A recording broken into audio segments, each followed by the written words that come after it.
Welcome to the Killshot MMA podcast from DFS Army. It is UFC Fight Night Usman versus Buckley. I'm going to break down all the fights on this card, is what I would usually say. We are going to skip one fight and save for our members. The reason being is we had a late change in that Charles Jourdain is out. Ricky Simone is now going to fight Cameron Smotherman. And the last time I looked, I don't even have odds for that fight, much less DraftKings salaries. So we're not even going to talk about it at all. We are going to skip it entirely and save that breakdown for the DFS Army members. Link in my bio to join up at DFS Army. And in the description, if you're watching on the DFS Army YouTube page, we're going to cover Simone Smotherman there because we don't have odds or salaries. So we'll talk about that later. But we are going to break down all the other fights on this card from a DraftKings perspective, bring in a little bit of bets as well. We always throw them out there. Kill shot at the end. A lot of intro this week. I'm Sniper. With me, as always, is Monk. Monk, pretty exciting UFC 316. I mean, the main card went down exactly as I thought, other than for you, Mr. Joe Pfeiffer got you. But otherwise, I think we had a pretty good week overall. Wasn't Patchy Mix on the main card? That's right. So you got that didn't go so well for everyone except for me. All hail. There were quite a few people. Not on our website. There weren't. I was the lone Mario Batista backer. The best bantamweight in the world lost the fight. Second best bantamweight in the world moved up in pound for pound rankings. Let's go, Marab. It was a fantastic week. I like fifth in the Iron Man. Just all around good stuff. All right, well, we're going to leave last week behind because we got to focus on this week and all the fights on the card.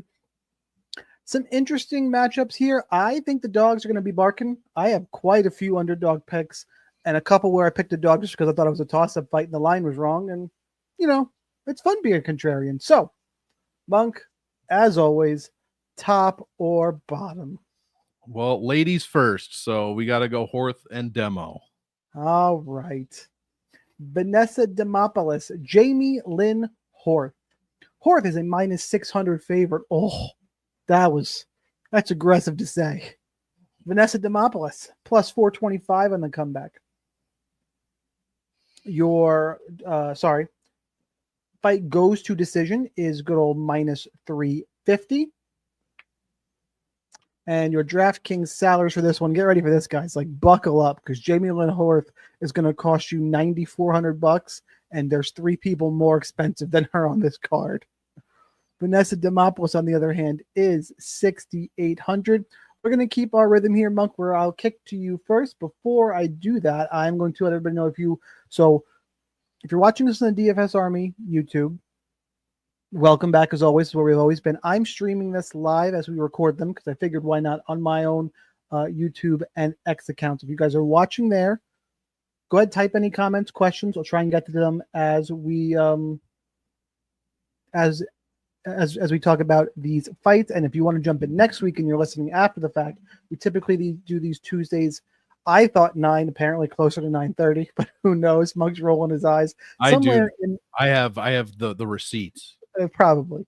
I'm getting old, man. Somewhere in that area, we will record and do these lives. If you have any questions, type them in. Otherwise, now, Monk, that we've gotten through that, who you got for this fight?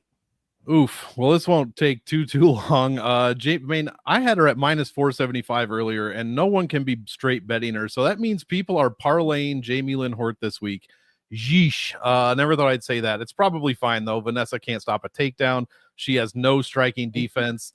It's bad all around. She relies completely on chaos, especially on the ground, especially after getting bloodied up and beaten up, for her to have really any kind of success. So yeah, it's Jamie Lynn Horth is the pick, but 9,400 is unacceptable for any sort of contest. I think I had her as a GPP fade because you can't just fades. Anything could happen, but yeah, she doesn't score well. She doesn't do a ton. She doesn't drop a ton of ground strikes. I think she put up like 65 on average so far in her, I guess 2 UFC fights. Yeah, 60 and 67. So yeah, I'm not really looking forward to this one from a DraftKings standpoint, but Horth should dominate here. Like I said, Demo can't stop takedowns. So Yeah, look, let's bring up the numbers. It's that simple because you don't want to pay this price, but 25% takedown defense. That's super concerning. Jamie Lynn Horth has landed a takedown in all of her fights, including one against Miranda Maverick, who I think is, to this point, can we agree Miranda Maverick's a little bit underrated? Oh, yes, absolutely. Is she the best? Probably not, but I think she's definitely underrated. How do you not pick Jamie Lynn Horth to win here? So she's definitely my pick to win. It comes down to DraftKings. Can we play her at this price? I actually think you can, but I don't love it. I say you can because there's quite a few places I just don't want to go, and we will cover those along the way. Let me give you some hints. In terms of in cash games, Wellmaker's 9,800. That kind of makes me scared. 9,500 for Umar C in a giant step up in a GPP fight. Adolfo Bellato at 9,300 GPP fight. Michael Chiesa 9,200. Is he going to score big? Like Jamie Lynn Horth she's in the mix in this price range because of some of the other shit shows on this card. I think she's fine. I'll go ahead and play her. And conversely, if you want to punt with Demopoulos, probably going to get some rounds of action out of her. And we've seen dumber game. Like Jamie Lynn Horth should go out and get takedowns and win this fight. Is it really going to surprise anybody if she doesn't do that? We've seen some psychotic game plans, especially in the women's divisions. Horth is the pick and the play, but I got that tinge of worry about it. But in terms of DraftKings scoring, fight pick, I'm not surprised her number's gone up. I think she's a viable parlay piece in that minus 300 to 400 range, I guess. Minus 600, no thanks. Mr. Superman, no here. All right, let's move on. And let's talk Phil Rowe and Loosa. Loosa is minus 132. The comeback on Phil Rowe is plus 112. Fight ends inside the distance, I assume. No, wow. Goes to decision at minus 250. Yeah, I guess so. All right, fight goes to decision at minus 250. And your DraftKings salary, this is the mid-range fight. Loosa is 8,400. Phil Rowe is 7,800. I know I said the whole time I was going to kick it to you first, Monk, but please, I need you to make sense of this betting line for me because I don't get it. The books were on my side too. The books opened up with, some of them opened up, well, not just Bet Online opened up Rowe as a favorite. And the line moved. Why is Loosa a favorite? I don't get it. I'll let you go first though, but this is puzzling at best. Yeah, I agree. I have Phil Rowe picked out right this week at 7,800. DraftKings did some weird shit with the salaries for sure. We got 9K fighters, and this is the closest salary that we have at 84 and 78. But it is what it is. Look, man, Loosa has takedowns and he has control. Now his takedowns aren't the best, and his control isn't really dominating. He's a shorter welterweight, but he is, if you've ever seen Loosa, he is just extremely built, like just super buff guy, and he'll just lay on you and you cannot get up. And that's what happens in most of his fights that he's won, all two of them, I believe. And that's what Phil Rowe dick competition. Exactly. Exactly. It was Reese McGee and AJ Fletcher. Anytime he's taken a step up, whether that's JDM, Bonfim, or even Munir Lazez, he does not look good. He did not look good in that Brian Battle fight. He was getting his ass whooped for the most part. I mean, he did land a takedown and some control time, but he was taking the damage and he was wearing the damage from Brian Battle. I don't get this line personally. Loosa lands like 5.5 strikes a minute. He gets hit with 6.7, and that's low for rounds 2 and 3, where he averages 7.42 absorbed and 7.36. Like, Phil Rowe is going to strike your face off. He only lands like 3.6 strikes a minute, but if you're Loosa, you're going to, that's Rowe's game plan. He's just going to go in, stay at distance, don't get taken down, don't get put against the cage, and strike his face off. If that doesn't happen, Rowe also is sneaky good on the ground. He's got, on average, it's a very low number, but more reversals per 5 minutes than almost any other fighter on the card.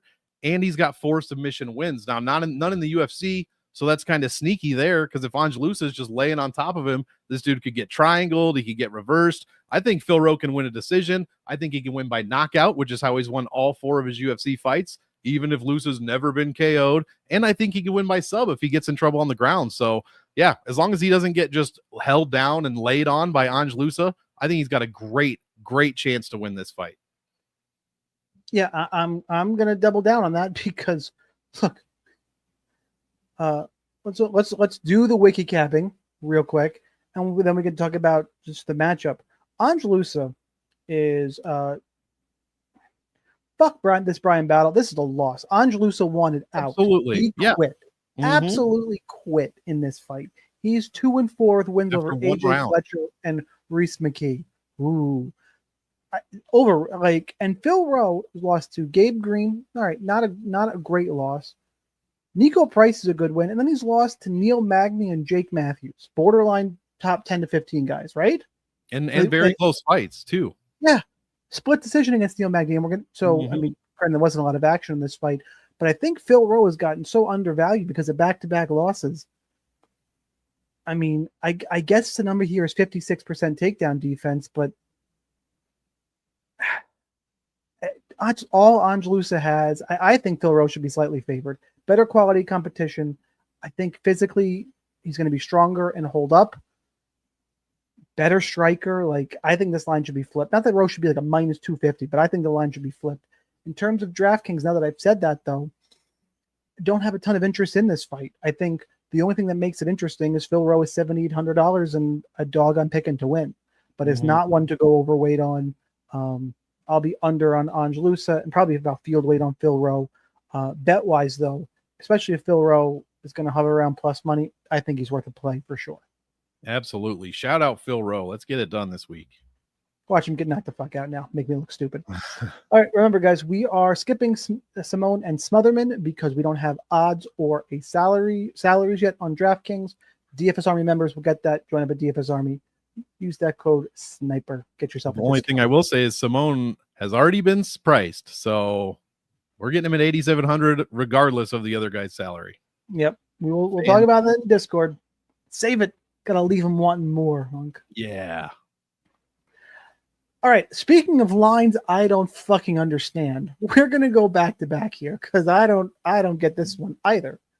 Jose Ochoa, Cody Durden. Ochoa's minus 177. Durden is plus 152.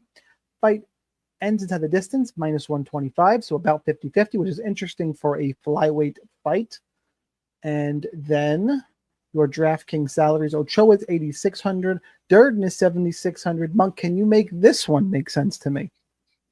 Probably not. I don't get this one either. I'm on the Durden side. There is a 10-year there is a 10-year age gap, but it's not like one guy's 40 or 42 years old. One guy's 34 and one guy's 24. So one's about in the, around his prime, and the other age wise, and the other one is relatively inexperienced with 8 fights. He had a good fight against Lonnie Kavanaugh, and everyone is so high on Lonnie Kavanaugh. That's probably why this number looks like this. I think Lonnie's going to have a real tough fight with Charles Johnson in a couple months, but that's another podcast.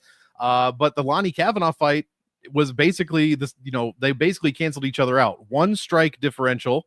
So Ochoa got outlanded by 1 strike. No one landed any takedowns, and Ochoa had the only control time of the fight. It was relatively boring, a very close fight.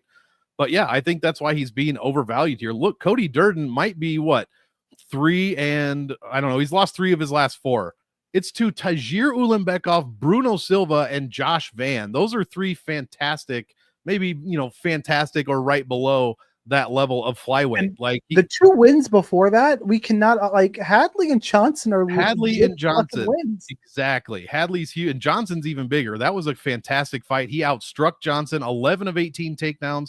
Control him for almost 10 minutes. I don't get this one at all. Cody's relatively consistent when it comes to the striking, and the control time is almost 2 minutes around on average. The takedowns are constant, and Ochoa just, while that is impressive that he held his own with Kavanaugh, we don't know exactly at the UFC level how good Kavanaugh actually is yet. He hasn't really fought anybody, so he looked good in his debut, but that doesn't give me any reason to play Ochoa at minus money or at $8,600 salary. So give me Cody. I don't know how many more Codys I'm going to pick on this card, but I am picking Cody Durden. I'm with you. I'm on Durden as well. I don't even know. I like Durden even more than I like Phil Rowe. There's no way I'm playing Jose Ochoa. I'll be underweight, and if he burns me, he burns me. I'm going to say that about a couple other guys, the other Cody included. If he beats me, whatever. But I'll save that rant for in a little bit. I think Durden's wrestling going to win the day here. He's going to control the pace. I don't understand the line for this one. Even if he wins, is he going to pay up on DraftKings? I think that's even less likely. Yeah, Durden's the one with all the upside. Yeah, Durden's been knocked down by Bruno Silva and Tajir Ulanbekov. I haven't seen that from Jose Ochoa yet and Muhammad Makayev. I guess that's the thing, is people are relying on Durden's chin. If that's where you're going, I get it, but flyweight, I don't think Durden has got that bad of a chin. If I'm wrong, but give me, he ate tons of shots from Joshua Van. So I'm not buying the chin is cooked narrative. So he's only been KO'd once. Yeah. But the knockdowns, and this was a club and sub, I believe. I think. So, but again, it's Tajir Ulanbekov. I think quality competition. I think this line is off. I'll probably have a bet on both on Durden as well, and I'll definitely be overweight to Durden on DraftKings. All right, let's flip back, guys. If you are on the live stream, feel free to type in comments. I know it's new, but we got 15 of you guys watching live. I know it doesn't sound like a lot, but these video's been doing between 700 views on the DFS Army channel. So thanks to everybody who watches every week and those of you watching the live stream. Malcolm Wellmaker, Chris Moutinho. I have things to say about this one too. Sorry, did you say Chris Moutinho? I did. And you know what? Chris Moutinho, the Sean O'Malley punching bag, the guy who sucks, rah, rah, rah, rah. The guy who's on a 5-fight winning streak outside of the UFC. Like I get what he did against O'Malley, and again, that was against Sean O'Malley. Really gonna compare Sean O'Malley and Malcolm Wellmaker? I'm not picking Chris Moutinho by any route, but to call this guy flat out scrub and jobber, I think is a bit much. Like I think he's getting a little bit too much hate here. Wellmaker's minus 2,000. Moutinho is plus 1,000. Oh, buddy. Fight under 1.5 rounds is minus 165. So that just screams GPP, play Malcolm Wellmaker. And as you would expect, Wellmaker is the most expensive fighter on the card. He will cost you a paltry $9,800. Chris Moutinho could be had for a bag of apples and 6,400 DraftKings dollars. Monk, who you got? Well, first, I think Malcolm Wellmaker should be forced to change his nickname. There's only one The Machine in the UFC, and we know who it is, and it's not Malcolm Wellmaker. That said, I cannot believe Chris Moutinho is same division too, by the way, right? Yeah, insane. That's ridiculous. I can't believe Chris Moutinho is back. Like you said, what you said about him in the Sean O'Malley fight. Well, right after that fight, he got knocked the fuck out in 2 minutes by a 42-year-old Guido Canetti. Guido Canetti. Leave the gun, take the Canetti. That's what happened there, and it was bad. 230 significant strikes. 230. You can make the argument, by the way, this was 8 months later. That was not enough time off. Like you could eight months, he took one of the worst beatings we've ever seen. Like that's up there. It might be worse than the BSD EZS fight. That might be the worst beating I've ever seen. Like it was just bad. But he was probably in a 10-week fight camp, which means he was back training after 6 months. That's not enough time to heal. He probably spent more time thinking about his hair color than he did in training camp, coming back from that fight. But either way, it only took 28 for Canetti. In 2 minutes, that's still 13 strikes a minute. This dude's averaging 15 and a half strikes a minute given up in 18 minutes or something like that. His numbers are dog shit now. Let's just call it what it is. Ridiculous. And his 5 wins, 2 of them were against guys with losing records. One of them has 16 losses, and the other 2 have no experience. So I'm not too surprised there. Also, I'm not too familiar with Combat Zone, to be completely honest. But yeah, I like Malcolm Wellmaker here. I'm not going to force him in. If you can get to him, you can get to him. I was able to. I like a few dogs on this card, so I was easily able to get to Malcolm Wellmaker with money left over and another 9K person in there. So I like Wellmaker. I wouldn't count on him to pay off his salary, though. Moutinho. But it's minus 185 to be under 1.5 rounds. That's true, but he's going to need 2-3 knockdowns, a quick win bonus. I don't know. He's going to need something. He's going to need he's going to wish, Chris Moutinho looked like Matt Frivola in a couple of fights in there for him to pay this off. So either way, I think he's better for cash, and it's risky for GPP. I'm completely fading Chris Moutinho. Yeah. For example, if he does what he did against Cameron Simon, which is a few strikes and knockout 2 minutes, like this paid what, like, I think he scored like 10. I got to do the quick math. 102.4. Something like maybe a half second of control time here. That's not going to be good enough at 9,800. No, he was 8,400 and he made the optimal lineup. Now he's weird. Way more than that. And he's looked phenomenal. No question, he's looked phenomenal. Get these short notice guys. Is he going to take a little bit off? Is he going to skate a little bit? Like, what is he going to choose to do here? I do think he's way better than Chris Moutinho. All Chris Moutinho has to do is last a minute, and all of a sudden Malcolm Wellmaker's scoring is in jeopardy to pay 9.8K. Just is. And I don't think, as I said, you kind of, it's like clearly alluded to, I don't think Chris Moutinho is that bad. Like, he's not the worst signing. You know who's worse than him? Yekasaragi, which, by the way, that was so good. That went exactly how I said. 10 seconds. That was amazing. He managed to look worse. I shit all over him, and he still managed to look worse. He has a UFC win, though. Exactly. So, I mean, the way Wellmaker really pays off is that Chris Moutinho eats everything for 4 minutes and 30 seconds and then goes down late, which is possible. It's in the realm of possibility. Here's probably my hot take. I don't think Chris Moutinho is as bad as people have led you to believe, right? I would rather play, are you ready for this list? Rather than Chris Moutinho, I would rather play Chris Moutinho than Cody Brundage. I would rather play Chris Moutinho than Vanessa Demopoulos. I would rather play Chris Moutinho than this one I'm going to get shit on for, but Court McGee. Oh. That's 3 people on a card down and below 7,300 that I'm more interested in. So immediately, no matter how bad I think he is, based on the matchups, I'm not going to fade him. And if you're telling me I can get like to 8 to 9%, put him 8-9% of my lineups at of my 150, and I'm going to be double the field, telling me that's not good value, I would disagree with you. And I'm going to look at the DFS Army ownerships, make sure you tune into that. But I'm going to strongly consider being over Chris Moutinho. And I get it. You could X him out and just go higher up on other people. It's something I am considering, because Malcolm Wellmaker, people aren't high on Cameron Simon anymore on 3 straight losses. I mean, I get those are his losses, but that just, Peyton Talbot, Christian Rodriguez, Malcolm Wellmaker, and then he beat Adam Bromheld. So is there a possibility he's a fraud? Probably not, but at minus 2,000, I'll take a little look. He does get hit too much. Only on does. Yeah. Yeah, so I'd be worried about that with Moutinho, who does have volume when he's not getting his face smashed in. Well, that's the thing. If Wellmaker thinks he's better than this guy and gets dragged into a war of attrition, is Wellmaker built for that? Yeah, and he's a 31-year-old prospect. Moutinho's has 20 pro fights at 32. There's just I'm not picking him straight out. I'm just saying there's a bunch of red flags where I'm willing to take some shots on Moutinho, and I think a lot of the noise in social media right now is just telling you to X Moutinho out of your player pool, and I'm not there. All right, I think we spent a lot of time on that fight, but I had a contrarian look there. Michael Chiesa, Court McGee.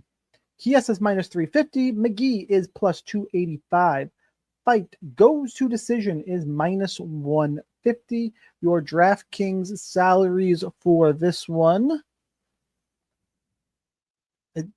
Michael Chiesa is too expensive, but he's 9,200. McGee is 7,000. Relatively clean transition from you this time, Monk, because not a ton I want to have to get off my chest this time. So who you got?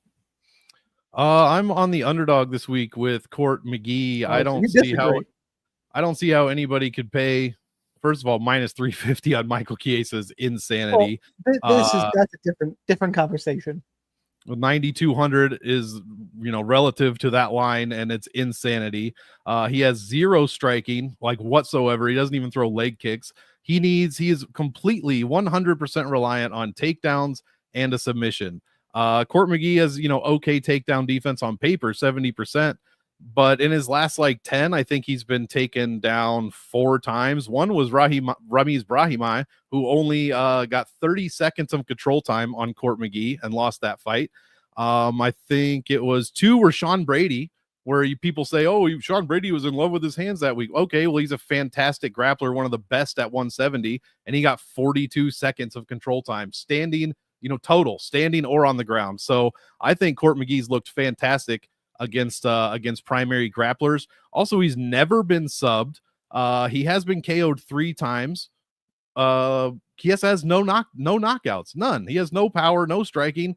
I don't see how he pays this off a lick. And I think this goes to decision. And at 7K, Court McGee lands well over 4.5 strikes a minute, has control time and takedowns of his own, and is still out here finishing fights. Yeah, Tim Means was 40 years old, but Michael Chiesa was already retired. He was already retired, came back, beat a washed-ass Tony Ferguson, beat a 39-year-old Max Griffin, and he's 37 himself. So, yeah, I don't get this one, man. I'm clearly on Court McGee here, and I like him in all formats. He's also a very underrated DraftKings scorer, extremely underrated. I think he averages 90 points per win, something like that. It's in decisions, 91.1. It's insane. I guess he's fine because he's cheap, but I'm not going to go there. 69% takedown defense is okay. On a 3-fight, well, it wasn't on a 3-fight losing streak. Tim McGee, Court McGee is on the old man, I'm going to fight old men kick, and that's what Michael Chiesa is on. These 2 guys are combined billion years old in fight years, and that's fine. Relatively good matchmaking for that reason. Look, Chiesa needs to get takedowns, right? 69% from Court McGee is okay. Chiesa, on the other hand, by the way, he's got to win. His last win over Max Griffin is way better than the wins that Court McGee is on. I think overall in his career, Chiesa, I think it's clearly at his peak, was better than Court McGee at his peak. They're both fight old. I think he's got a pretty distinct advantage grappling. I think when McGee's going to have to worry about the grappling of Chiesa, his striking's going to drop off, because I don't think his striking is, it's better, but it's not leaps and bounds better. Court McGee can mix it up a little bit. I know Chiesa's got limited striking. I think you're underselling a little bit. I think the biggest skill advantage in this fight is the Chiesa grappling, and they're both super fight old. I'll lean towards Chiesa. I will say, DraftKings wise, I don't really like either of them. I'm going to be underweight to both sides of this fight. I don't think this fight scores well, because it's -2. It was -250 to go to decision, something like that. And while there's other underdogs I like to win straight out, and there's other underdogs who are live for big scores. Court McGee, you said he's a good scorer in decisions. That's when he can wrestle. He's not going to want to grapple here. He's going to want to strike. I think you take the grappling out there. I don't think he's going to score well, even in a win. So I'm on the Michael Chiesa side for those reasons. But shitty for DraftKings. All right, we get to run this one back. Talk about it again. Paul Craig, Rodolfo Bellato. Bellato, -400. Craig is +300. Fight does not go to decision, -500. GPP special. Alarm bell should be going off in your head. And your DraftKings salaries for this one. Bellato's 9,300. Craig is 6,900. I will say in the transition here that Paul Craig, I think, has some of the most interesting and insightful and just honest. The guy I like to listen to in those pre-fight week, in the fight week interviews. Like this last time, the one time he was talking about change of his diet, and was giving him stomach issues. That was funny, but last time out, he's aware he's fighting for his UFC job. He's aware if he loses this fight, he's getting cut. He knows. And it just, not all guys are self-aware like that, for better or for worse. So I like Paul Craig. I will be rooting for him, aside from how we're going to break this down in a second. That being said, Monk, who you got? I wish I could pick Paul Craig. He's the pick in my heart. I want him to win. I'll be rooting for him. I think the smarter pick is Bellato, but Bellato sucks, right? Bellato has no striking defense. He's completely reliant on big punches early and getting that knockout in the first round. Other than that, he's got next to nothing. He lands 6.28 strikes a minute. He gets outstruck. I mean, it's close, but he is getting outstruck. He allows a ton of strikes. Paul Craig only lands 2.5. His takedowns, not the best. Like, he'll go for him, obviously, but this, at least at middleweight, they were not pretty. It's this weird cradle, roll to his back and try to pull guard nonsense. He doesn't control much of the control time overall, but he doesn't have to. He's a jiu-jitsu player, a grappler, and all he needs to do is let Bellato fuck up and maybe, knock him down. And that's when he fights smartest, because dumb guys will rush in and try to finish him, and next thing you know, they're tapping out because they're in a fucking Paul Craig triangle. So to be fair, when's the last time Paul Craig fought someone who sucked? It's been a while. Kyle Bahio, Brendan Allen, Andre Muniz, Johnny Walker, Volkan Ozdemir, Nikita Krylov, Jamal Hill. Probably old Mauricio Shogun Hua is the answer. But then Antigolov and then Vinicius Moreira, that's where for sure. But that's been a lot of fights before I got to anybody who sucked. For sure. And he is, he's lost 5 of his last 6, but 4 of those were at middleweight, which is not his weight class at all. But other than that, I mean, Johnny Walker knocked him down, but Jamal Hill didn't knock him down. Krylov didn't knock him down. Hua didn't knock him down. Bellato does knock. I mean, he knocked Vitor Petrino down, and that is about it. He's the one that gets knocked down. 3 of 4 fights, he has been on his back from a punch. He has some of the worst defense. I mean, you take out Chris Moutinho, he has some of the worst defense on this entire card when it comes to striking. It's right up there with Did anybody catch that? It's right up there with Demopoulos. It's right up there with somebody else I don't remember. We'll get to him. Oh, Menifield in the next fight. It's pretty bad. So yeah, I'm gonna go with Bellato, even though I hate that pick. I want Paul Craig to win. His defense is just not good all around, although his striking defense is leaps and bounds better than Bellato. So there's a chance for Paul Craig here. Strictly a GPP fight. I'll probably have more Paul Craig rostered, but I think the smartest pick is Bellato, even though I hate it. Look, you laid it out. Bellato sucks. It's a clear path here for, we've seen him on his back. He does not look good off his back. I know he has been taken down. He's been getting knocked down. Paul Craig's got those awkward kicks. Look, but Bellato does have power. Like that is what he has. I understand the line. It is a GPP special. I am picking Paul Craig. I am picking maybe a little bit with my heart, but there's a clear path here, and Bellato's overvalued. I will say, a Bellato win on DraftKings is not going to light me up. I'll probably be field weight to him and over on Craig, and that's how I'm going to approach it. Like, I'm going to be fine. If you're running, I'm not going to go do it. I won't give it the whole breakdown, but join DFS Army for the ownerships. But let's say Bellato's 35% owned and Paul Craig will be 25. I'll probably put in 35 for Bellato and like 40 for Paul Craig. Like, I'm just going to be overweight because I think there's a very clear path. For sure. And Bellato sucks. Well, yeah, he cannot be trusted. So, and could he knock him out? Sure. But, I'm not going to pick it. I'm not going to. I think I've swayed from the first time we talked about this fight. Fuck it. I'm with Paul Craig. He's 37, but he's probably way more durable. He's probably got his durability back since he doesn't have to cut those extra 20 pounds. Maybe. We will see. Remember how much bigger he was than Andre Muniz? That was gross. Yeah, that was crazy. All right, let's talk Alonzo Menifield, Umar C. I don't quite get this line either. I think it's just really disrespectful to Alonzo Menifield that he's plus 500 in this spot. Umar C is minus 700. Fight ends at the distance, minus 250. Another GPP special fight. You're trying to win tournaments. This is one you need to look to. Your DraftKings salary. C is 9,500. Menifield is 6,700. Monk, who you got? I'm going to have to go with the favorite here. Menifield's defense is just not great. I know I said I just talked shit about his striking. It wasn't, I was thinking of someone else, but his like subcategorical striking, like body strike, especially inside the distance, clinch, body, all that stuff is extremely low. He gets pieced up there. His overall defense is not great. He pretty much gets outstruck. Well, it's 3.95 to 3.94. So it's basically even, but he gets taken down. He gets controlled. His last 2 losses are against great competition. Azamat Mirzakhanov is undefeated. Olberg is Olberg, and losing in 12 seconds never looks good. So Jimmy Crute took him down like 6 times, controlled him for 8 minutes. He lost to Big Willie Knight, who landed 1 of 4 takedowns on him and controlled him for a little bit. Like, that is not a good loss whatsoever. He doesn't even score well on DraftKings. He's only made optimal twice in his last 7 wins. Umar Sai, we don't have enough stats really. I mean, he beat Dawoon Jung, but that dude's not quite as game as I thought he was maybe 4 years ago. Thought he might be, a big Korean guy that can actually throw punches. Turns out he's just not a very good light heavyweight. So that is a decent win.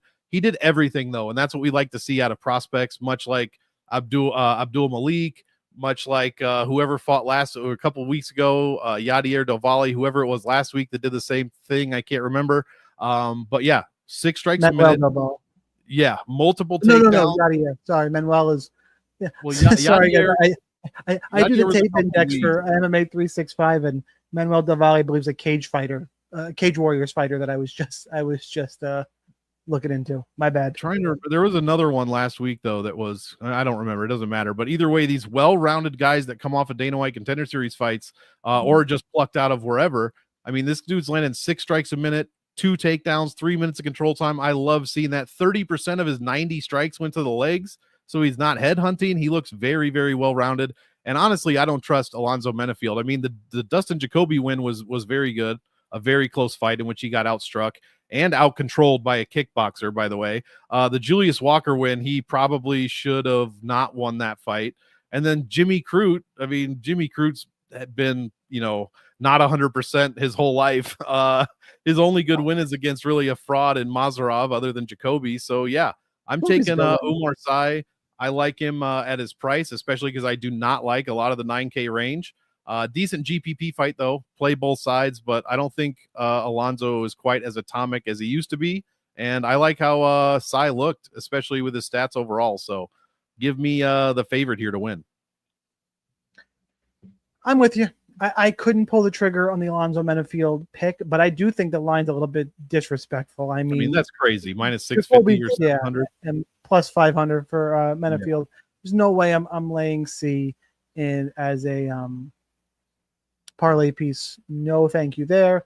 DraftKings, this is a fight to get both sides of. I'll probably be at least field weight on both guys, and I'll probably honestly be overweight on Alonzo Menifield because, like as I mentioned, I want none of Cody Brundage. I want none of Demopoulos. I'm not playing McGee. I know Monk is. And I mean, I guess spoiler for you guys watching live, stick around. I'm not going to be playing much Kamaru Usman either. So I have some options here. And Menifield, I'll be overweight too. But C is the pick. I couldn't get away from it. I wanted to. I wanted to pick Alonzo Menifield. Couldn't do it. The guy I was thinking of last week was Andreas Gustafsson. By the way, that was my good call last week. Ran through all over him. That was phenomenal. Yep. And scary. By the way, anybody booing that fight in Newark, go fuck yourself. Dude, they deserve it. They don't know what they're even talking. I mean, Marab, they'll boo Marab. They're just, I don't know why they just don't admit that they don't like fighting and they would rather watch like schoolyard fights or something like that, Go watch boxing, I guess. And I was, I've gone to the Prudential Center, and you know what? Doesn't really surprise me. That's what we saw. It is New Jersey. What are you gonna do? It's like I don't one of the best, I don't watch it hardly at all, but one of the best Rick and Morty quotes I've heard is your boos mean nothing to me. I've seen what makes you people cheer. And that sums up the entire crowd at pretty much these fights that boo. Last week was rough. Yeah. All right. Cody Brundage, Mansour Abdul-Malik. Look, Cody Brundage is such a bitch that I got totally scammed by a fake Marcel Dorf account to believing he pulled out. I saw that this morning. I had people totally disappointing me. Totally fell for it. I was the name on that. I think that was Parcel Morph or something. He's like, oh shit, you're right. Yep. I totally fell for it too, though. Hook line, because it's believable. It's like Cody Brundage out. Of course he's out. Yeah, between that guy and MMA Centel, everyone is fucking losing their minds this week. MMA Centel had a great one about Patchy Mix that he shit his pants because he was fighting in front of a few thousand people. Yeah. Oh, and people, even fighters are commenting like, dude, this guy's like, have you never heard of NBA Centel? Like, are you serious? It's phenomenal. It's good stuff. All right. good. Malik is minus 800. Brundage is plus 550. Fight ends inside the distance is minus 1,000. Holy Oh shit. my God. That's up there with like, okay, cool. Minus That's a big ass 1,000. number. DraftKings salary, Malik is 9,600. Brundage is 6,600. Monk, who you got? Please say Brundage. Please say Brundage. No, I cannot say Brundage. I just can't. Yeah, I mean, what is there to say? He's lost like a bunch. He should have another loss, that Abdul Razak Al. I mean, he beat Julian Marquez. Who cares? That dude's terrible. Zach Reese, turns out he, the last time we had a huge inside the distance line that went to decision because of him. Jacob Malkoun was a DQ win. I mean, he's got a couple of them. He lost to Cedricus Dumas. That's really all you need to know. Like, yeah, I don't know, man. I'm on Abdul-Malik. Like, he hasn't, he smashed Dusko Todorovic, unlike Zachary Reese. Nick Klein, he was able to take him down, stuff 8 takedowns, and outstrike him as well. Ended up finishing the fight in 8 minutes, and I think he scored probably not great, only 88. So that's the concern here. That's my concern. That's the hot take here, is that while I think Abdul-Malik has no trouble winning this fight, and Brundage is likely also fighting for his job, I don't know that if he doesn't get it done inside the first, round at least, because I know Cody doesn't eat a ton of strikes. He's actually has pretty good distance striking defense. It's inside the distance. When he goes for takedowns, it gets taken down because he doesn't control any control time, and then he gets ground and pounded into submission, or until he turns his head, and if you're dumb enough to just keep elbowing the back of his head, he gets a DQ win. So I think Abdul-Malik's probably a bit smarter than that. I am worried about him paying off his salary, though, which is why I like guys like Sai more than him at this price range. Malik seems to be completely dependent on a round one finish with a couple of knockdowns, or at least, like maybe 80 ground and pound strikes if he can get it done. But I'm very nervous about him paying off his salary. So I'm going to be a little bit hesitant to play him. I'll play a little of Cody Brundage because, like I said, he's got some tools, but I don't think they're right for this fight. So yeah, he's got some tools like a screwdriver and a socket wrench, which he might need after he gets cut from the UFC if he loses. A cordless drill. I keep going. Look, he fucking sucks. He's awful. If he beats me, he beats me. Not only is he awful, he's a bitch. You know what? Would he beat the shit out of me? Absolutely. But I don't know. There's his whole attitude and just a fucking not a fan. But not a fan. You know what? I bet he's best friends with Chris Curtis. Yeah, probably. Man, if you've never watched our show before, you may not get the reference. Maybe that's why they haven't fought each other, because they're best friends. Besties. All right. I really can't add more to the fight breakdown. Malik is a legit prospect. Probably going to hammer Brundage into submission. Knockout coming. I will be full fading Cody Brundage. He will be in 0 of my items. If he beats me, he beats me. Malik at those numbers, minus 185 to go under 1.5 rounds. Just sign me up. I'll be overweight to him. Core play. And that's really why I'm okay not playing as much Wellmaker, because if I got to pick between Wellmaker and Malik, I'm going to pick Malik. And I don't know. It's going to be pretty hard to get both of them in a comfortable lineup. But sure, in GPPs, you can try and run it. But Abdul-Malik is my favorite play on the card. All right, let's talk Cody Garbrandt, Raoni Barcelos. Is it a hot take this again to say holy overreaction, Batman? Raoni Barcelos is minus 190. Cody Garbrandt is plus 165. I don't think it's fight ends inside the distance is minus 125. And sorry, the DraftKings salaries, and we'll talk here. Raoni is 8,500. Garbrandt is 7,700. I have been one of the biggest stands for Raoni Barcelos. I've been a huge Raoni Barcelos guy. This line is a product of him beating Peyton Talbot in a super positive stylistic matchup, right? Meanwhile, you got Cody Garbrandt, who's, lost to Davis and Figueiredo last time out. Look, everyone says that Cody Garbrandt's washed. Is he fight old? Yes. But just remember his losses: Figueiredo, Kai Kara France, Rob Font, Pedro Munoz, TJ Dillashaw. He's been fighting the best of the best, and when he dropped down, he beat Trevin Jones, Brian Kelleher. I would tell you that Raoni Barcelos is better, but closer to Kelleher and Jones than he is to Figueiredo, France, and Font. I don't know. I think this is a bit wide. Monk, who you got? It's probably a bit wide. I'm going to side with Barcelos here. What worries me is Garbrandt's chin, obviously. But the fact that he got knocked out by a flyweight is really what's concerning. I'm pretty sure the Kelleher and Jones fight were both at bantamweight, unless I'm mistaken. Yeah, that was, I believe so. But yeah, when he did drop down to fly, he got fucking handled. And it wasn't just a knockout by a 125er. It was a knockout in 3 minutes. Like there was no 23 strikes to 9. Like, it was ridiculous. Meanwhile, Barcelos. To be fair, do you remember when TJ Dillashaw tried to cut to 125 and Henry Cejudo knocked him out in 10 seconds? Oh, yeah.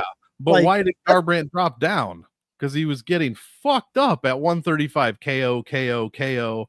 Decision to Rob Font. The Asuncao win is whatever. He was, 8 years younger than that dude. But yeah, he got, because his chin couldn't take it. So he's like, I guess I got to do something. And then that didn't even work out for him. So since then, it's the Trevin Jones win, which was extremely close. And then Brian Kelleher, he KO'd in 3 minutes. And Kelleher is like also 37. So I don't know, man. Raoni's lost to like Victor Henry, Umar Nurmagomedov. The Kyler Phillips loss is not great at all. But I think he rebounded fine. And this is probably closer to a 50-50 fight than the line would indicate. I'll be playing some of both sides, but Cody, I mean, he is extremely one-dimensional, and he doesn't throw like leg strikes and he's not good inside the distance. So he's one dimensional. So he needs a knockout, a knockdown, something, win on the feet to actually, a decision to actually win. And I think Barcelos has several more paths to victory than that. He's much more well-rounded. Both guys have great takedown and control defense.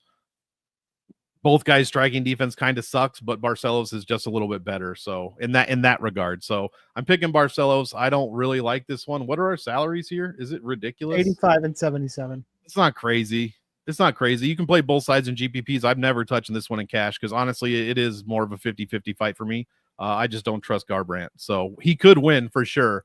Also, one of these guys, him or Patchy Mix, has to change their fucking nickname. No Love. What is this? Patchy No Love Mix. Cody had it first. I think maybe. Actually, I don't know. He might have had it in Bellator for years. Who knows? But they have to fight for their name, I think. That would be a great matchup. Yeah, put fucking Cody Garbrandt against Patchy Mix.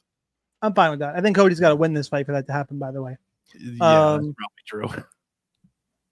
I like Cody here. Really, we're on the same page. It's a good GPP fight. Probably good, not great. I'm probably a little higher than you because I think if Garbrandt wins, it's because he's at 80% takedown defense, and I think he's way better than Davison Figueiredo on the feet. I'm sorry, than Raoni Barcelos. I'm looking at the name here. Than Raoni Barcelos on the feet. Raoni, on the other hand, needs takedowns. He's going to need them.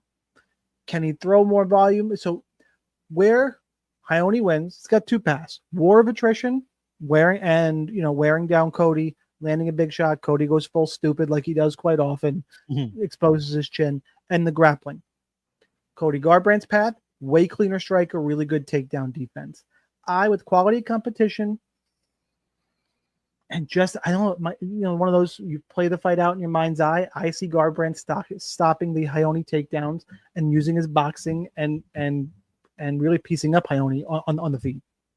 That's how I see it playing out. Could go the other. I think both guys are fine in GPPs. This is, again, good, not great to fight.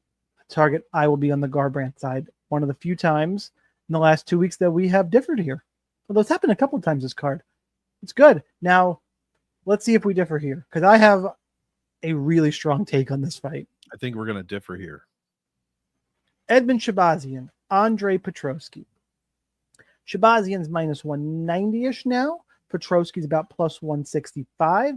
Fight ends inside the distance is minus 250. So regardless of what side you're on, you need to be playing the other one. You go field on one, over on the other. That's your GPP strategy. It's how you attack DraftKings if you're multi-entering.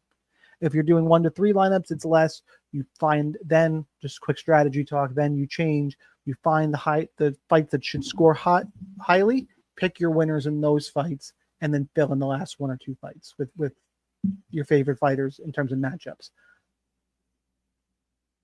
DraftKings salaries I need to give you before we kick it over to Monk. Shahbazyan's 8,800. Petroski is 7,400. Monk, who you got? I am going to be on the guy who knocked himself out on Jacob Malkoun's hip. I'm going to pick Andre Petroski here. I think he's got far more paths to victory. Edmund Shahbazyan is relatively one-dimensional.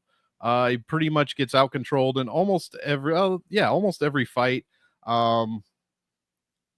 He allows way too many strikes, like way too many. 3.85 is fine, but in the third round, he completely falls apart. Like he only has 11 and a half minutes of round threes, but his striking goes from over 5 strikes a minute in the first to less than 3 in the second, where he somehow, for some reason, focuses on control time, and he gets outstruck by a strike a minute while getting taken down, while getting controlled for 2 minutes.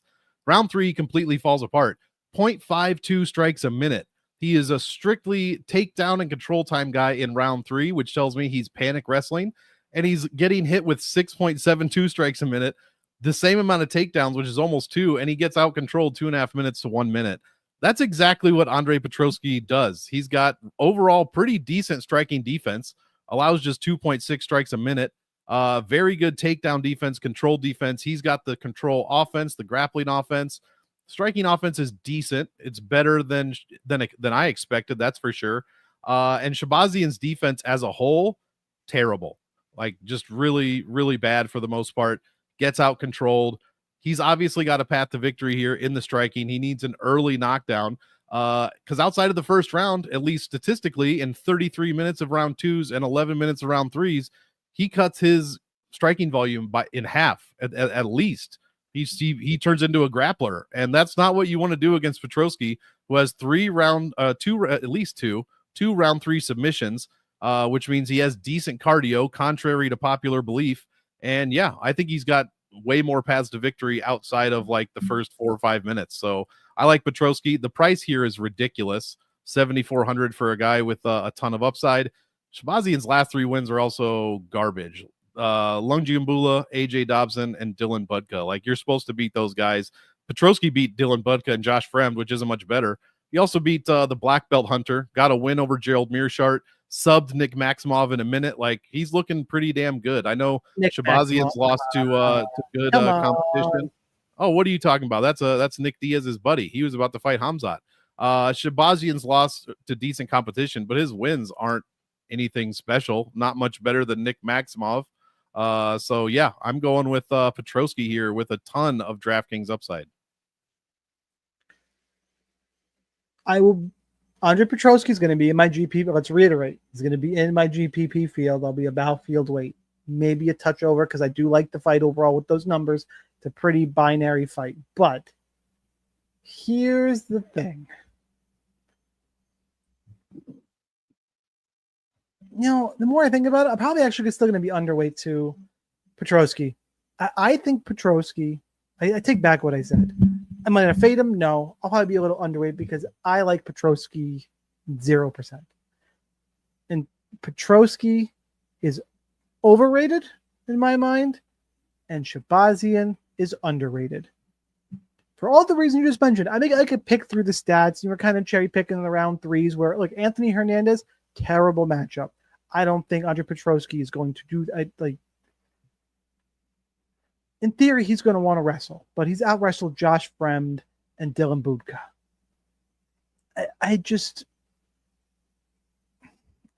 It's one of those.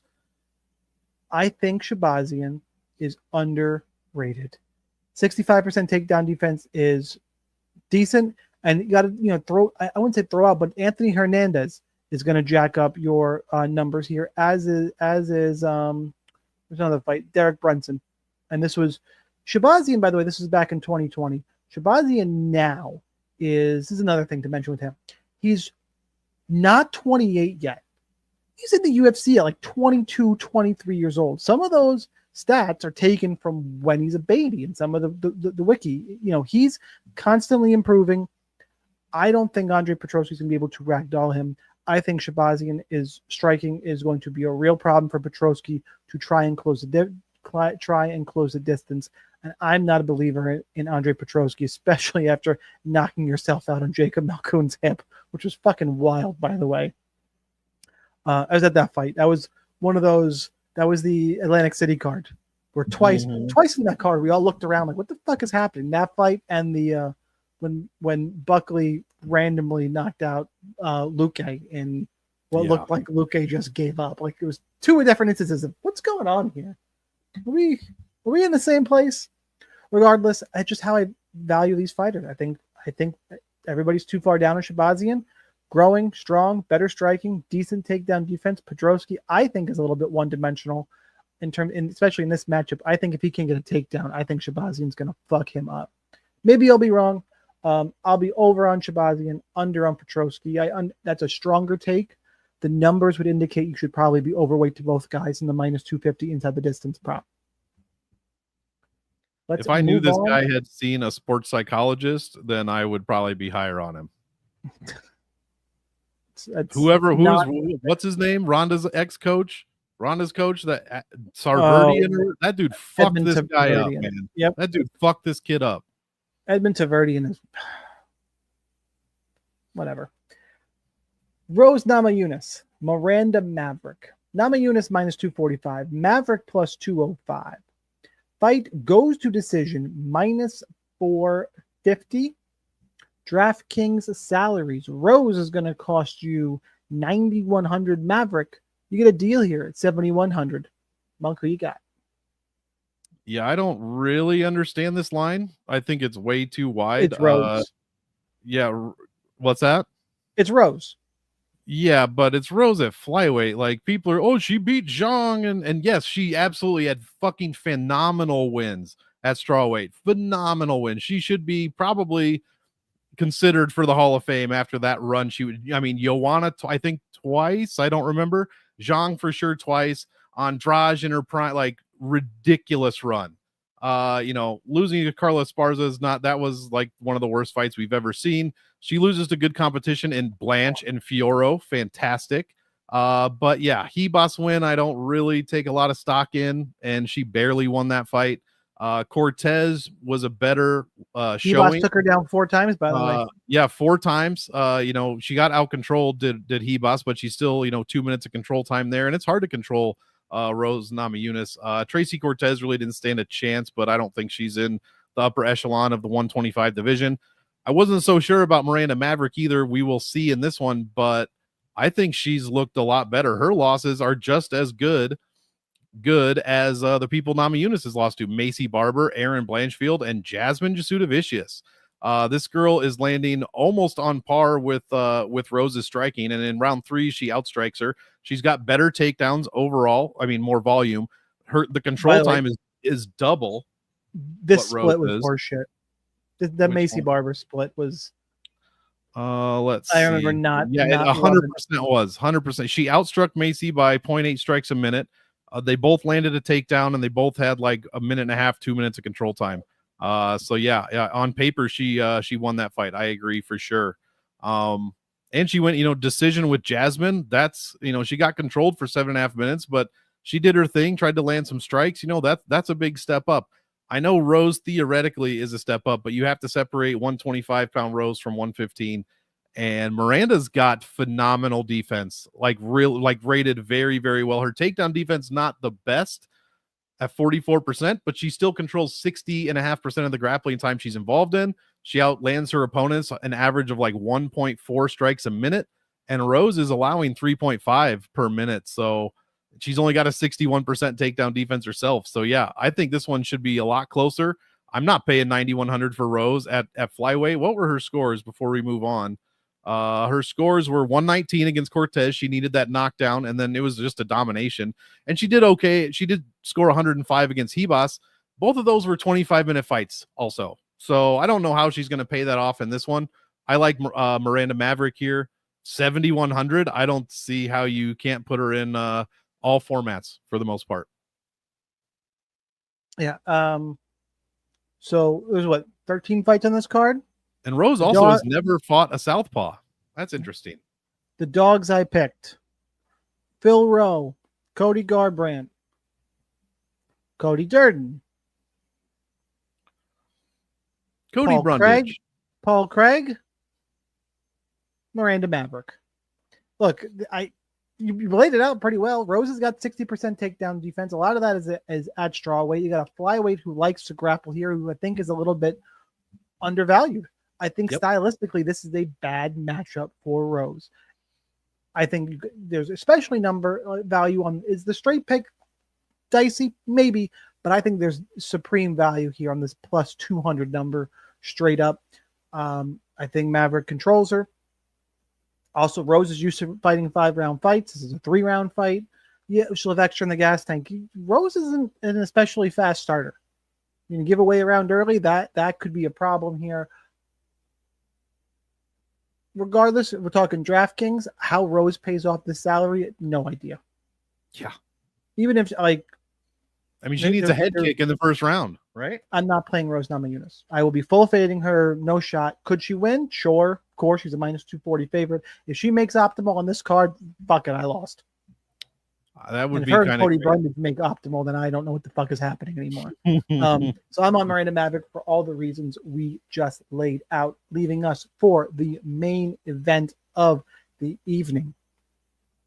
Before I do that, hit the like button, share with your friends, repost, all the good stuff. Appreciate the support. And now we'll go to Kamaru Usman, Joaquin Buckley. Buckley is minus 270. Usman is plus 230. Fight ends inside the distance is minus 150. So the Vegas leaning towards a finish here. Your DraftKings salaries, Buckley is 9,000. Usman is 7,200. His knees are 5,700. Monk, who you got? Yeah, for sure. That video of, who was it? I don't even remember. Someone, it's him and someone, another fighter sitting in the crowd. And it must have been Gaethje, right? And Gaethje, the camera's on him and they're watching the fights, and Gaethje slapped him on the knee, and all you see right before the cut is Usman go, Gaethje touched his knee. He looked at it a little bit too hard, and Usman fucking freaked out. So yeah, Usman, back in the day when Usman fought Colby, that was right when I started doing those numbers for both guys were, I was in nerd heaven, the stats on these guys, and Usman's numbers still look like that, but the loss to Leon, the first one was he was dominating until he wasn't. Even with the head kick knockout on paper, the way I grade things, he still won the fight. Obviously he didn't, but yeah, he was dominating. That's how far ahead he was. The second one, not so good, got outstruck, only 4 of 15 takedowns, but it did not go his way. And then Hamzat, he went up a weight class. What are you going to do with Hamzat? People say, oh, he stuffed 8 takedowns. Okay, well, he still got controlled for half the fight. And, majority decision is what it is. His numbers have all come down since that Leon Edwards head kick. Meanwhile, Buckley, since the last time Usman fought, which was over, a year ago, I think. Almost 20 months ago, Buckley's rattled off 4 wins, knockout against Luque, decision against Ruzi, knockout against Thompson, knockout against Colby. Yeah, those guys are all, veterans and aging out of their divisions, possibly, maybe not Luque. Fight old he is. This was the weirdest. This was the weirdest fight. But Usman is the same thing, and he has no knees. I don't understand. He stuffed 8 takedowns 20 months ago. What's he gonna do now? Buckley literally is getting better in every single fight, and he's got some fantastic fight IQ. Think whatever you want about the guy on social media, but this dude strikes when he's supposed to strike. He wrestles when he's not supposed to strike. What a great game plan against Stephen Thompson. Buckley lands 5 or so strikes a minute in a few of these fights, most of them. Against Stephen Thompson, 2.7, landed 4 of 7 takedowns in 4 minutes of control time, finished him in the 12th minute. Great fucking game planning by this dude. Just absolutely fantastic. He knows what he has to do against Usman, and he's going to come out here and do it. $9,000 for a main event fighter. Probably, what is this line to go? Minus 150 ITD. I'm kind of hoping it goes the whole way, because that's probably how Buckley pays off his salary. I don't see a round 1 or even early round 2 finish, although that would also help pay it off. But if we don't get that, I want to see this go to decision where Buckley wins 49-46 or 50-45, maybe even 50-44 if he just ground and pounds this dude. So while Usman's numbers look great, I have to take into account, what's been happening in the past 4 years, and Buckley is just getting better and better and better. And he's entering his prime, guys. 31 years old against a 38-year-old, probably Hall of Famer, probably one of the best welterweights of all time. I just think we're a little bit past that now. So give me Buckley, and I love him in all formats. Yeah, Buckley's in the upswing. Usman's in the downswing. You said it perfectly.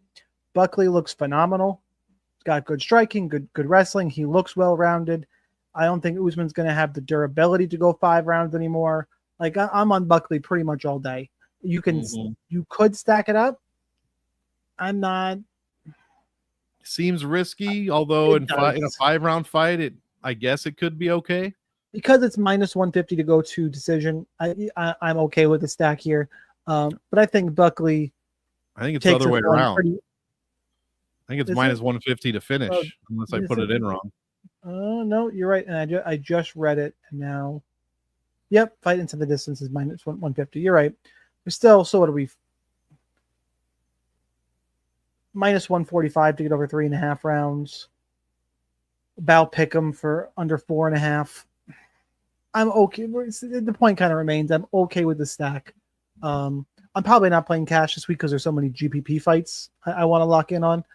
I'll be over on Buckley, under on Usman. I don't see how, if Usman wins, it's gonna likely is optimal. It's takedowns, probably scores pretty well, really well, and pays off his salary. I don't think he wins. I think he'll be over-owned for the name value. I'm gonna take a chance. I'm gonna go underweight. And honestly, what's interesting is I probably, now that I'm going through and looking at who's on this card salary wise, I might be field weight to Buckley, which puts me underweight to this fight overall, and I'll just shit my pants about it because, Buckley is, what's the price tag here? $9,000. 9,000. Cool. You got Ricky Simone at 8,700, who's probably going to be chalk. Great chalk. Bellato, if he wins, is going to be optimal, right? I'm still picking Paul Craig, but you have to get your Bellato exposure. Umar C, Malik, Malcolm Wellmaker. I know all those guys are more expensive, but they all got a higher upside than Buckley in the match with Usman. And they're all going to probably be less owned. I think Buckley's going to soak up a lot of ownership. I'm likely to be field or under on Buckley and way under on Usman. And that's how I'll approach it. Don't go anywhere, guys. That is all the fights, but we have to give you a kill shot. If you don't know what a kill shot is, welcome to the show. Kill shot is an under-owned GPP play who can help you take it down. I tried to get Gustafsson last week. I think he ended up being too popular. That's why we didn't. My backup lost. But we don't know we don't have the ownership projections yet when we do these. So no main event. Try and give somebody who's not chalk. Favorites are allowed if it's going to be somebody who's not chalky. The idea is to get you guys on somebody who can help you win a tournament. We were red hot probably a month to 6 weeks ago. Cooled off a little bit, but let's see if we can get back on the train here. Monk, you got one teed up? I do, and we're going to go with my guy, Phil Rowe, for the kill shot, 7,800. I just love this matchup. I think Loosa doesn't look good when he starts to get hit a lot, and I think that's exactly what Phil Rowe's game plan is going to be. And yeah, I love him here at 7,800. A little bit more expensive than I usually like to be with kill shots, but yeah. And since I know you're not going to take this one, if you had that one, I was going to go Petroski at 74. But I love Phil Rowe here. I love Phil Rowe at 7,800. Not Andre Petroski. Oh yeah. Please don't do. He's probably going to be too high owned to be a kill shot, anyways. No, you can't. Yeah. No, he's 7,400. How? You don't think he's going to? I think he's going to be 25-30% owned. Really? Oh yeah. With all those takedowns that he lands, and he scores pretty well for the most part. 4 times optimal and 8 wins. Shahbazyan, gives up a lot of points when he loses. All right, you ready for my kill shot? You ready? Let's hear it. Focus in. Right there. Oh yeah. The Bear Jew. I gotta go with Paul Craig. There's just no way around it. I think he's too cheap. I think Bellato has holes. He knows he's fighting for his UFC contract. He's 6,900. Let's roll in GPPs with Paul Bear Jew Craig. Paul Craig. That's what we got for the show. the first live stream of it. Hopefully you guys enjoyed it. Hit the like button. We'll get some more comments next time. I'm assuming everybody just enjoyed watching. We posted on the DFS Army YouTube channel. Follow me on the account on YouTube and X, and you can get it in the live streams and at Sniper Wins, all one word. Make sure you follow Monk at Monk Maddox, Monk MMATICS, Monk Maddox, because he loves that math. Even if sometimes I gotta yell at him because he's cherry picking shit. That's true. All in good fun though. Beat me in the Iron Man last week. I scored points. I tied for 5th. Let's go. I think I came in 9th or 10th, so I was fine with that. Andreas Gustafsson loading up on that motherfucker helped. Hell yeah. So Gustafsson and you, I was all over you. That was yeah. Those were the good calls for sure. Next week, let's see. Next week Azerbaijan. We are at UFC Baku, which by the way, be a damn good card. If you do not know, that place is UFC fucking bananas. Like, just they love the sport. They're gonna be in like a giant football stadium, aren't they? Like a massive building. So. This card is stacked. Yeah, well, and they're doing it for. That's why this card is stacked. It's a fight night card, but it is stacked. Hill versus Roundtree, Fiziev Bahamundez, Blades Kunaev, Sadikov Mata, Naimov Bogdangrad, Ulanbekov Azat Maksum, Nordiev Jung and Iron Turtle Jung Young Park. Orobai and Musayev. We fall off a little bit. Hamdi Abdul Wahab and Muhammad Usman might be the cure for the will to live at heavyweight, but okay. Russian Ronda's back. Alik Siva against Segula. Bottom of the card, and then you got Tofik Musayev, Miktabek Orlobai, and we get the reschedule fight that I'm really looking forward to, actually, in Siak Kian Ko and Oban Elliott. Looking forward to that fight. I think Blades Kuniev was scheduled 15 times as well, so hopefully that happens. So hopefully we get all these fantastic fight night card. Make sure you check out the Azerbaijan card. You want to get in the live streams, like I've mentioned, Tuesdays about 9:30 or so. Be ready to go. Join us in the DFS Army Discord. We're going to cover Blade Smotherman. We got ownerships and any other late changes that happen. Monk, you got anything before we get out of here?